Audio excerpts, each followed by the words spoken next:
नाज़रीन, इस वक्त की बेहद अहम खबर आपको दे दें। इलाहाबाद तशद्दुद मामले के ताल्लुक से है, जिसमें कलीदी मुल्जिम जावेद मोहम्मद के घर पर चला बुलडोजर।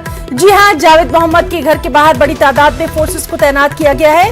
कल ही घर गिराने के लिए नोटिस भी चस्पा किया गया था। तो इलाहाबाद से बड़ी खबर जिस पर लगातार हमारी नजर बनी हुई थी, और जिस तरह से हमने बात की थी सुबह अपने साथी मुश्ताक आमिर से, उनका साफ तौर पर कहना था कि कलीदी मुल्जिम जावेद मोहम्मद के घर पर एक नोटिस चस्पा किया गया था, जिसमें आज की तारीख डाली गई थी और ये कहा गया था कि आज तक की उन्हें मोहलत दी गई है। चलिए सीधे रुख करेंगे हमारे साथी मुश्ताक आमिर का।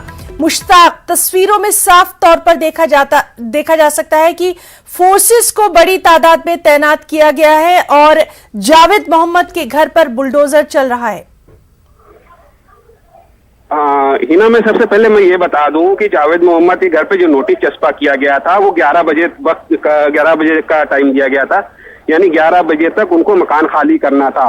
अब ये कुछ लोगों ने मकान खाली नहीं किया, अंदर मौजूद थे, लेकिन ये 12 बजे के बाद से जो कार्रवाई शुरू हुई और बुलडोजर पहुंचना शुरू हुआ, और अभी मकान के पास 2 बुलडोजर हैं और 2 बुलडोजर के जरिए से मकान गिराया जा रहा है। इसका पहला हिस्सा जो मकान का होता है, जो दीवार होती है, वो गिरा दी गई है। जगह बहुत तंग है, बहुत चौड़ी गली नहीं है, इसके बावजूद भी 2 बुलडोजर को यहाँ पर लाया गया है और भारी तादाद में पुलिस फोर्स है। पूरे इलाके को सील कर दिया गया है और किसी को आने जाने नहीं दिया जा रहा है। मीडिया के कुछ लोग हैं जो आ रहे हैं, जा रहे हैं, कुछ वो अपना काम कर रहे हैं, लेकिन बुलडोजर के जरिए से मकान गिराने की कोशिश की जा रही है। क्योंकि स्पेस बहुत कम है तो वो बहुत ज्यादा मूव नहीं कर पा रहे हैं बुलडोजर। तो अभी फिलहाल ये कोशिश की जा रही है कि किस तरह से इस पूरे मकान को गिराया जाए। काफी पुख्ता मकान है, बड़ा मकान है और इस इलाके का काफी माना जाना हुआ मकान है जावेद मोहम्मद का।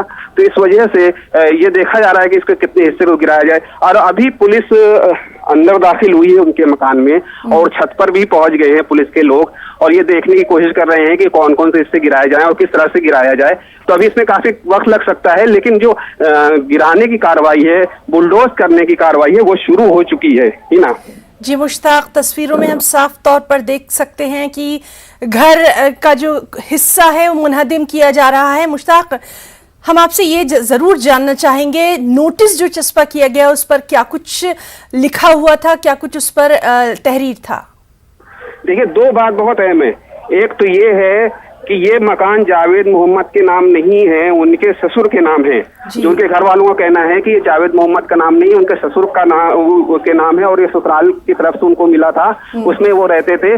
दूसरी चीज ये है कि ये जो नोटिस लगाई गई है कल रात में ही लगाई गई है और ये नोटिस पिछले डेट की मालूम होती है, यानी 10 मई की उसमें तारीख दर्ज की गई है और 10 मई की तारीख दर्ज करते हुए ये कहा गया है कि आपको 1 महीने का वक्त दिया जाता है कि 1 महीने के अंदर अपना मकान खाली कर दे। जाहिर 10 मई और फिर 10 जून के बाद 1 महीना पूरा हो जाता है और फिर उसके बाद ये वार्निंग दी गई थी कि सुबह, यानी आज की सुबह 11 बजे तक अगर मकान खाली किया गया तो उसको बुलडोज कर दिया जाएगा। तो 2 चीजें काफी अहम है। एक तो ये जावेद मोहम्मद का मकान यानी उनकी मिल्कियत का नहीं है, उनके ससुर का नाम का है, और दूसरा ये कि ये जो नोटिस हुई है वो नोटिस 1 माह पहले की है, घर वालों को कहना है, क्योंकि हम लोग वहाँ मौजूद थे जब नोटिस लगाई जा रही थी रात के वक्त, और उसकी तस्वीरें भी भेजी गई थी चैनल को। तो 1 महीना पहले का ये नोटिस है, लेकिन जवाब नहीं दे पा रहा है कोई अधिकारी, कोई अफसरान बोलने को तैयार नहीं है, किसी तरह की कोई बाइट नहीं, कोई रिएक्शन नहीं, और वो कह रहे हैं कि ऊपर से हमें आदेश है, ऊपर से ऑर्डर है। मुश्ताक, आपसे ये भी जानना चाहेंगे, जो कि आप ग्राउंड जीरो पर वहां खुद मौजूद हैं, ये जो घर है उसमें क्या वहां पर कोई मौजूद था? क्योंकि ये भी खबरें आई थी कि उनके जो अहलिया है और उनकी बेटी है उनको भी ले जाया गया है। क्या उस वक्त वहां पर कोई मौजूद था? उनका कुछ कहना है, उनका कोई वर्जन, कुछ भी कल से लेके अब तक सामने आया? माफ करिए हिना, सवाल मुख्तसरन दोहरा दीजिए, शोर बहुत है, मुख्तसरन जी। वहां पर क्या कोई मौजूद था उनके घर में? देखिए, उनकी जो जावेद मोहम्मद की जो अहलिया और उनकी बेटी हैं, उनको ये सुबह उनको रिलीज कर दिया गया है। 24 घंटे हिरासत में रखने के बाद उनको रिलीज कर दिया गया है, लेकिन पुलिस ने अभी इसको कंफर्म नहीं किया है उनको रिलीज ऑर्डर को। दूसरी चीज ये कि इस वक्त मकान में कोई नहीं है। गरचे वो कह रहे थे कि हम मकान से नहीं निकलेंगे, नहीं हटेंगे और जो चाहे तो मकान चाहे तो गिरा दे, लेकिन जिस तरह से पुलिस अंदर दाखिल हुई है अभी और जो बुलडोजर की कार्रवाई शुरू हुई है, तो इससे ये लग रहा है, बाहर से लग रहा है कि अब कोई मकान में नहीं है और पुलिस इस वक्त पूरी तरह से मकान पर कब्जा कर चुकी है। और बुलडोजर बार बार चला करके कार्रवाई रोकनी पड़ रही क्योंकि स्पेस बहुत कम है, जगह बहुत कम है। जी मुश्ताक, ये आपने बताया, ये आपने कई बार बताया कि स्पेस वहां पर बहुत कम है। आपसे ये भी हम जानना चाहेंगे मोहल्ले वालों का और दूसरे जो आसपास रहते हैं उनका क्या कुछ रद्द अमल है, रिएक्शन? देखिए, एक तो ये मोहल्ले को पूरी तरह से सील कर दिया गया था, लोगों को अपने घरों में रहने के लिए कह दिया गया था। भारी तादाद में पुलिस फोर्स तैनात कर दी गई थी 2-3 घंटा पहले ही, तो लोग अपनी घरों में कैद होकर के रह गए हैं, कोई बाहर नहीं है। लोग खिड़कियों से झांक रहे हैं, बालकनी से झांक रहे हैं, लेकिन कोई नीचे आने के लिए या बाहर निकलने को तैयार नहीं है। पुलिस ने पूरे इलाके को सील कर दिया है, घरों में ही रहने के लिए कहा है। तो जो पड़ोस के लोग हैं जावेद मोहम्मद के, वो घरों में बंद हैं, एक तरह से उन्होंने अपने आप को कैद कर लिया है और चूंकि पुलिस भी निकलने की इजाजत नहीं दे रही है तो बाहर नहीं निकल पा रहे। जावेद मोहम्मद के ताल्लुक से और क्या किसी तंजीम ने या वहां पर जो उलमाए कराम है, जो लीडरान है, उनकी तरफ से किसी का कोई बयान सामने आया है अब तक? देखिए, Javed Mohammad welfare party of India के स्टेट जनरल सेक्रेटरी भी हैं, तो कासिम रसूल इलियास जो इसके प्रेसिडेंट हैं, उन्होंने दिल्ली से एक बयान दिया है। और इसके अलावा चूंकि वो जमात इस्लामी के मकामी अमीर भी रहे हैं, जमात इस्लामी ने भी मकामी तौर पर उसको मतलब कंडेम किया, लेकिन कोई बहुत बड़ा रिएक्शन या बहुत बड़ा बयान उनके फेवर में, जावेद मोहम्मद के फेवर में अभी तक नहीं आया है। किसी बड़ी तंजीम ने, किसी बड़ी जमात ने, किसी बड़ी ऑर्गेनाइजेशन ने जावेद मोहम्मद के फेवर में अभी कोई बयान नहीं दिया। हाँ, लेकिन एक चीज जरूर हुई है कि यहाँ का जो वकीलों का जो तबका है वो अपनी कानूनी कोशिशों में मसरूफ है, आखिर वक्त तक तो किसी तरह से जावेद मोहम्मद का घर बचाया जा सके। वकला की एक मुख्तसर सी मीटिंग, इलाहाबाद हाई कोर्ट के वकला की मीटिंग मुख्तसर सी हो रही है, लेकिन वो बचाने की जो कोशिश थी वो शायद वो नाकाम हो गई है क्योंकि वो कुछ कर नहीं पाए वकला हजरात भी। तो इस तरह से देखा जाए कि जो कानूनी एक तरह की रिलीफ उन्हें मिल सकती थी वो भी बर वक्त न मिलने की वजह से मकान का एक हिस्सा जो है गिरा दिया गया है और ये कार्रवाई जारी है। और मुश्ताक आमिर, आपसे ये भी जानना चाहेंगे कि एग्जैक्टली कितने बजे ये कार्रवाई आज शुरू की गई है? देखिए, ये 11 बजे के बाद 11 बजे तक का टाइम दिया गया था, उसके बाद से फोर्स आना शुरू हो गई और फोर्स आने के बाद से बुलडोजर को कुछ दूर पे खड़ा रखा गया और अभी आधा घंटा पहले वो गली में लाया गया है और आधे घंटे पहले या 20 मिनट पहले ये कार्रवाई शुरू हो गई है और बार बार कार्रवाई हो रही है, रुक रही है। और तो अभी ये कार्रवाई लंबी चलेगी, मेरे ख्याल से हो सकता है कि वो शाम भी हो जाए इसमें, क्योंकि मकान गिराने में जिस तरह की दिक्कतें पेश आ रही हैं उसे देखते हुए लगता है कि ये बहुत जल्दी ये काम अंजाम नहीं हो पाएगा। मुश्ताक आमिर, आप हमारे साथ बने रहिए क्योंकि लगातार बराह रास्त तस्वीर हम आपके जरिए अपने नाजरीन तक पहुंचा रहे हैं। इस बीच हम अपने नाजरीन को वेलफेयर पार्टी के जो सदर हैं कासिम रसूल इलियास, उन्होंने क्या कुछ कहा है जावेद मोहम्मद के ताल्लुक से, आइए वो भी आपको दिखाते हैं। से आपकी पार्टी के लोग उसमें शामिल बताए जा रहे हैं और ये कहा जा रहा है कि वो उसके मास्टरमाइंड है, उसको लेकर के आप क्या कहेंगे? देखिए, जहां तक इलाहाबाद का ताल्लुक है, जावेद मोहम्मद साहब जो हमारी पार्टी के वर्किंग कमेटी के मेंबर हैं और पहले वो साबिक रियासती जनरल सेक्रेटरी रह चुके हैं, वो न तो मुजाहरे में शामिल थे, न उन्होंने कोई कॉल दी थी, न उसमें हिस्सा लिया था। वो अपने घर पे थे, उनको घर से उठाया गया। आपने ये भी कहा कि जो लोग सीएए मूवमेंट में शामिल थे उन लोगों को चुन चुनकर उन पर कार्रवाई की जा रही है, इसमें आपको कहां से कोई लिंक नजर आता है?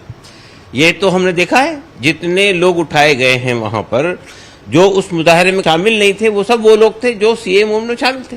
जावेद साहब हों या उमर खालिद हो, वहां जो उमर खालिद हैं इलाहाबाद में, या और लोग हैं, और पुलिस खुद कह रही है ये वो सब लोग थे जो सीएए मूवमेंट के अंदर में शामिल थे।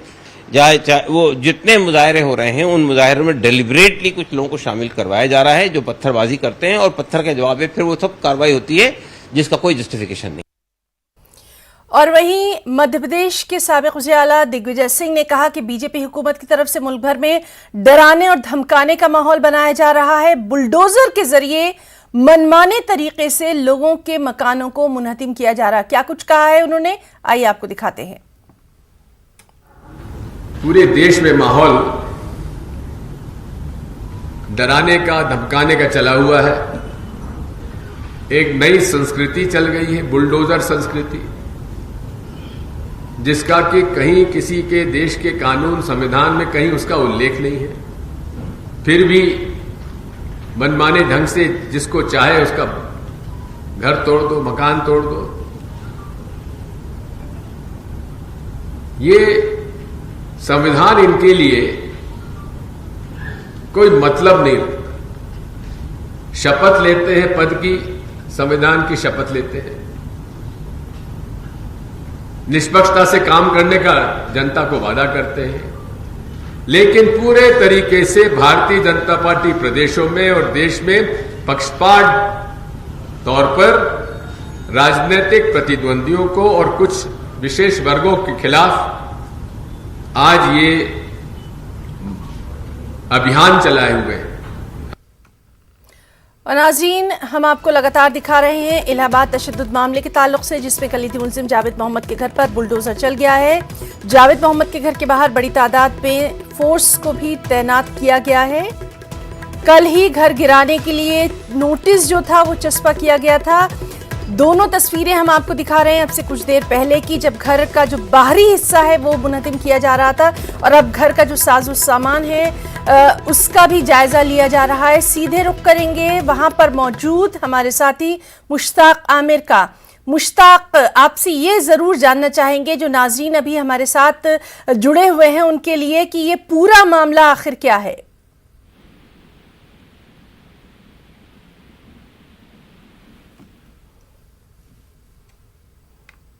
मुश्ताक, आपको मेरी आवाज आ रही है? तो नाज़रीन, मुश्ताक आमिर जो कि वहां पर लगातार मौजूद हैं और वो बता रहे हैं कि वहां पर शोर शराबा बहुत है। उनसे लगातार हम बातचीत करने की कोशिश कर रहे हैं। आप देख सकते हैं तस्वीरों में इलाहाबाद यूपी से अहम खबर, जहां कलीदी मुल्जिम जावेद मोहम्मद के घर पर बुलडोजर चला है। जावेद मोहम्मद के घर के बाहर बड़ी तादाद में फोर्स को तैनात किया गया है। अब से कुछ देर पहले ये कार्रवाई शुरू की गई है। मुश्ताक आमिर से एक बार फिर से बात करने की हम कोशिश करेंगे, क्योंकि वो वहीं पर मौजूद हैं जहां पर ये तमाम कार्रवाई की जा रही। मुश्ताक, आपसे जानना चाहेंगे अभी वहां पर क्या कुछ और कार्रवाई आगे बढ़ी? हिना, मैं बता दूं कि मकान का जो सामने का हिस्सा है वो गिरा दिया गया है, और मकान के अंदर बड़ी तादाद में जो पीडीए के अफसरान हैं वो दाखिल हो गए हैं और इस बात का जायजा ले रहे हैं कि मकान के अंदर ऐसी कौन सी चीज है जिसको टूटने से या उसको डिस्ट्रॉय होने से बचाया जा सके। मकान के अंदर कोई मौजूद नहीं है, लेकिन सामान नहीं हटाया गया है पूरी तरह से। मकान के अंदर सामान जो घरों में होता है वो भरा हुआ है, क्योंकि इतना मौका ही नहीं मिला मकान सामान हटाने का। तो अभी ये जायजा लिया जा रहा है कि वो सामान अगर हटा लिया जाए, कोई हो हटाने वाला तो वहां से वो हटा लिया जाए, लेकिन यहाँ पर सामान हटाने के वाला कोई मौजूद नहीं है।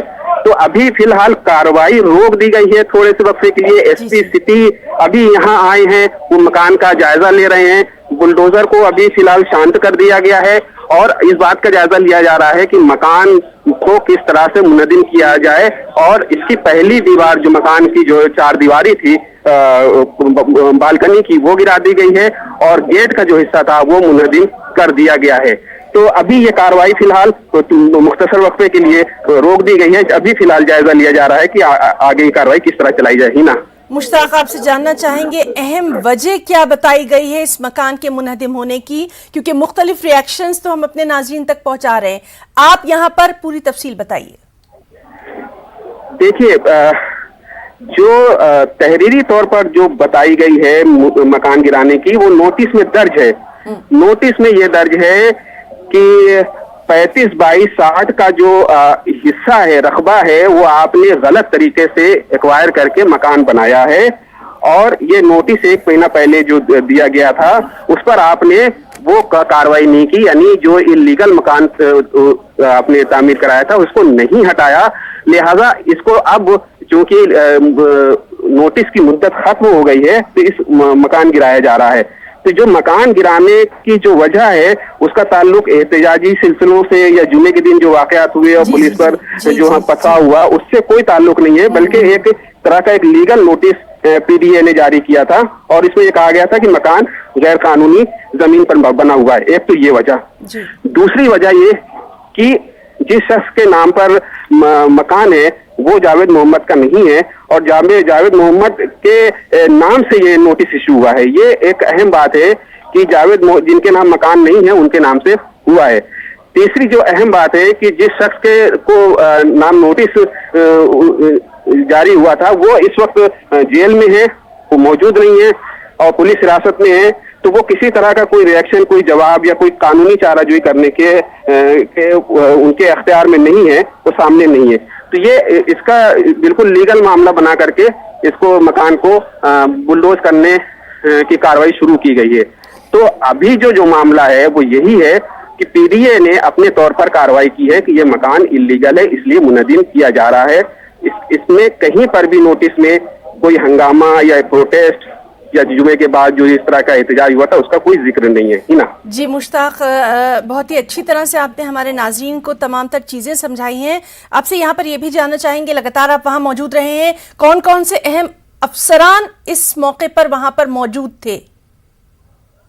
बल्कि मौजूद हैं, यूं कहें ही ना, एसपी सिटी राजेश कुमार यहाँ पर मौजूद हैं, यहाँ पर जो पीडीए के जोनल अफसरान हैं वो मौजूद हैं, और इलाके के जो सीओ हैं वो मौजूद हैं, इलाके के एसएचओ हैं वो मौजूद हैं, और कई थानों की पुलिस भी यहाँ पर मौजूद है। जो दीगर थानों से, करेली थाने के अलावा भी कई थानों की पुलिस यहाँ पर मौजूद है, जो उसने पूरे इलाके को घेरे में ले रखा है। और अभी ना एक ताजा जानकारी मैं दे दूं कि कुछ पुलिस के लोग ही सामान बाहर निकाल रहे हैं जावेद मोहम्मद के घर से।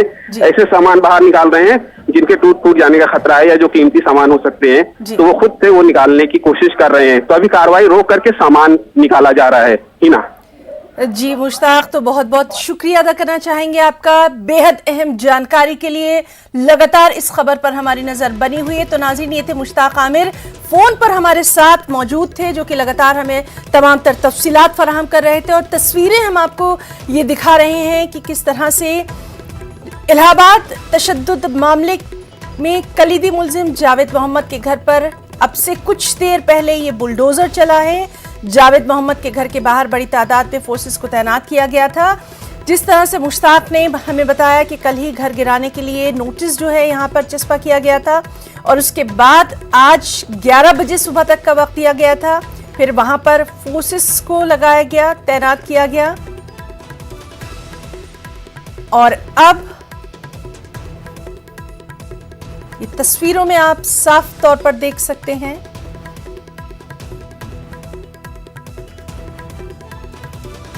इलाहाबाद तशद्दुद मामले के ताल्लुक से।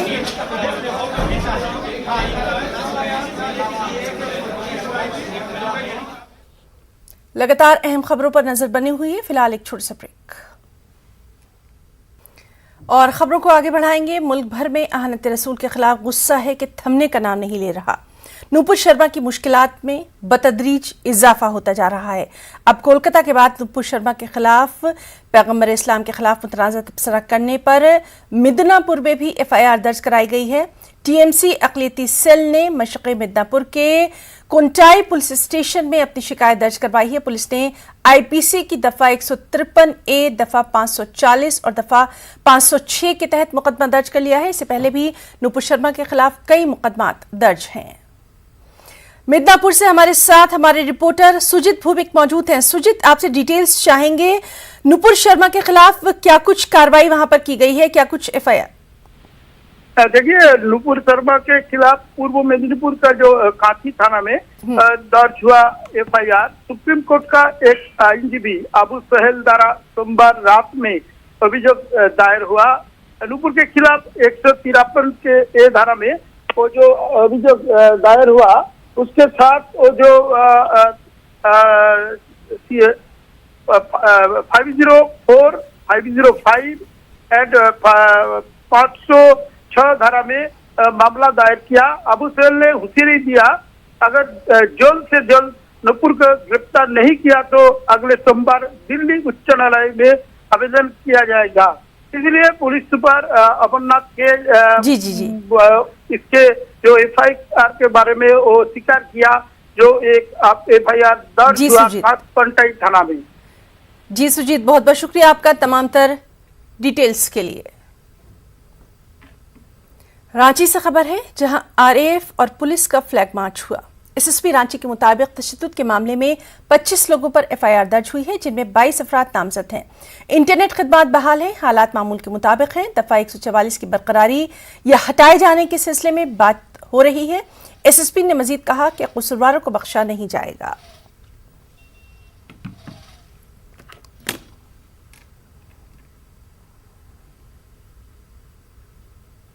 को बताना चाहूँगा कि जो स्थिति हुई थी उसके उपरांत जिले में अभी तक कुल मिला के 25 FIR रजिस्टर्ड हो चुके हैं। कुछ मीडिया के बंधु हमसे पूछ रहे थे कि कितने FIR हुए हैं, तो जिले में अभी 25 FIR प्रतिबंधित हुए हैं। कुल मिला के 22 लोग जो है नामजद हैं और जो हैं सैकड़ों अज्ञात पे केस हुआ है। इनफैक्ट इस पूरे मामले की जांच के लिए ऑलरेडी एक SIT फ्रेम किया गया है और वो SIT के साथ हमारा एनालिसिस विंग है, हमारा टेक्निकल विंग है। जो हमारे पास उपलब्ध साक्ष्य हैं, चाहे वो CCTV फुटेज का हो, चाहे वो ड्रोन कैमरा का हो, हमारा कंट्रोल रूम कैमरा की स्थिति हो, मीडिया बंधुओं से जो कुछ आए हैं हमारे पास वो हैं रिकॉर्ड, कुछ साइंटिफिक एविडेंस उठाए गए हैं। CID की तरफ से भी लगातार प्रयास किए जा रहे हैं। तो हम लोगों का काम इन्वेस्टिगेशन स्टार्ट हो गया है। सेम टाइम हम लोगों की सबसे प्राथमिकता थी जिले में अमन चाल दुरुस्त करने के लिए। इस परिप्रेक्ष्य में पुलिस मुख्यालय के द्वारा रांची जिले में 3500 के ऊपर फोर्स दिए गए हैं। इस फोर्स में हमारे रैपिड एक्शन फोर्स जो ट्रेंड होता है, उसके अलावा रैप और ATS, STF, जिला पुलिस के कर्मी और जो हमारे लोकल इनपुट्स के लोग होते हैं वो लोग शामिल हैं। रांची में जमीयतुल उलमा हिंद के एक वफ्द ने DIG से मुलाकात की और तशद्दुद के वाक़यात को लेकर तबादला ख्याल किया। वफ्द का कहना है कि DIG ने यकीन दिलाया है कि SIT की रिपोर्ट आने के बाद कसूरवारों को बख्शा नहीं जाएगा। ये वफ्द महलूक के अहल खाना से भी मुलाकात करेगा। परसों जो बनाव बना है वो सिर्फ रांची ही में नहीं बल्कि मुल्क के मुख्तलिफ इलाक़ों में, लेकिन रांची की शबीह थोड़ी ज़्यादा ख़राब हुई, यहाँ जानी नुकसान हो गया।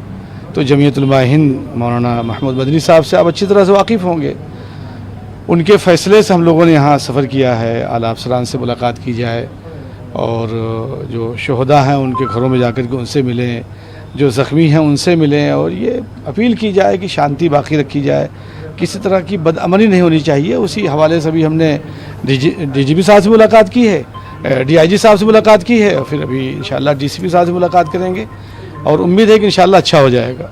इत्मीनान दिलाया है, SIT को इन्होंने बना दिया है, वो जांच कर रही है। एक हफ्ते के अंदर अंदर करेंगे, रिपोर्ट आ जाएगी, फिर जो कसूरवार होगा उसे देखेंगे उसी हिसाब से। अभी जा रहे हैं, जो 2 शहीद हुए हैं उनके घर को जाएंगे, फिर कोशिश कर रहे हैं कि DGP साहब से भी मुलाकात कर लें। अगर आज मुलाकात हो गई तो राज्यपाल साहब से भी मुलाकात करने की कोशिश करेंगे। CM साहब से कोशिश कर रहा हूँ मिलने के लिए, लेकिन सुनाओ किसी से मिलते नहीं, तो अब देखते हैं क्या होता है। मुंबई पुलिस ने BJP के साबिक तर्जुमान नूपुर शर्मा को पैगंबर मोहम्मद पर काबिल एतराज़ तबसरे के ताल्लुक से नोटिस भेजा है। नूपुर शर्मा को 25 जून को बयान दर्ज कराने के लिए मुंबई पुलिस के सामने पेश होना होगा। मुंबई पुलिस ने नोटिस जारी किया और उन्हें पायधुनी पुलिस स्टेशन में पेश होने के लिए कहा है। रजा एकेडमी की शिकायत पर पायधुनी पुलिस स्टेशन ने नूपुर शर्मा के खिलाफ ताज़रात हिंद के मुख्तलिफ दफात के तहत FIR दर्ज की थी।